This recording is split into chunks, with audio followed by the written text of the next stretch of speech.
A special good evening to each and everyone here. Professor E. Suresh Kumar, Vice Chancellor, IFLU, and member of UGC. First of all, I appreciate him for organizing this first Y20 conference of this station.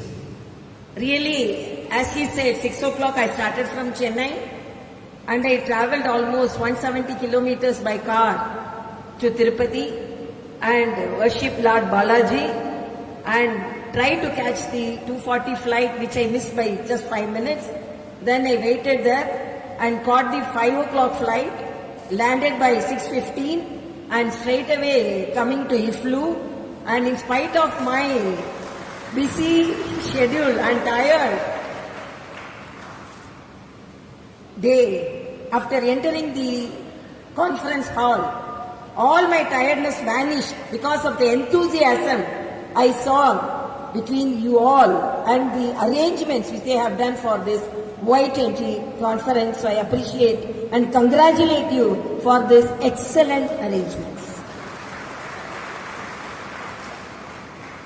My respects to Professor Surabhi Bharati, Professor Hariprasad, Professor Narasimha Rao Garu, Professor Samson, members of Executive Council, Academic Administrative, Deans, Director of various departments, teachers, scholars and students, and the winners of the G20 elocution competition, Ms.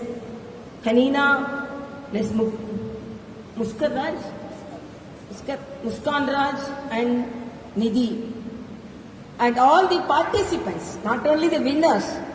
First, I congratulate all the participants who took part in the elocution competition. It is not winning, it is important. It is taking part is very important. And your Vice Chancellor was very proudly mentioning that all my students had exams. In spite of the exams, they all took part in the elocution competition. So, first of all, I congratulate who all took part, because taking part is the success, not winning is the success.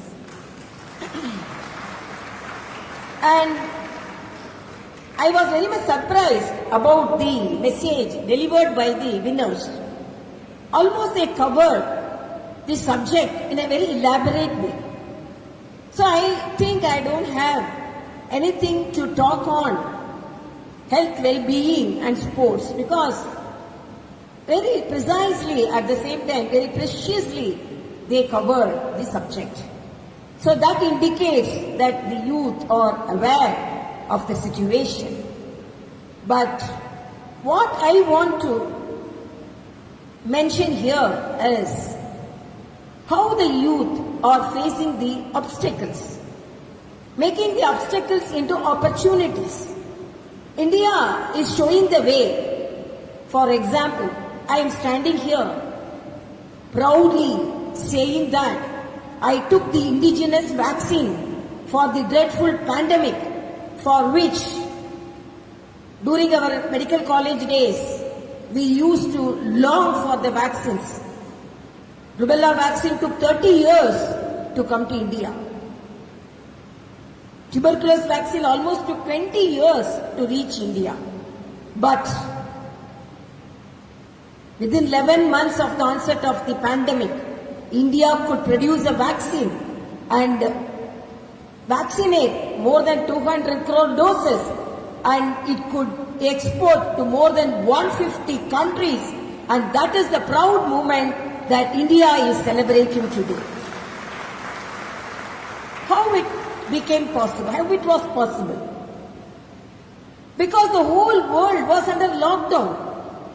The Lancet, our Indian journal, our journal of medicine, says that WHO predicted that maximum deaths during pandemic will be from India, because the Indians live in a crowded state, more populous country, and the Lancet says more than 45 lakh deaths has been prevented by the strong action by the Indian government and the vaccination provided by the Indian government. 45 lakh deaths has been prevented. So when I say that you have to convert the obstacles into opportunities. And another message I can say, the PPE kits. When the onset of pandemic, we did not have even a single producer of PPE kits. We were importing the PPE kits. Even when Telangana was at the peak of its pandemic, at a time, 20 doctors were admitted.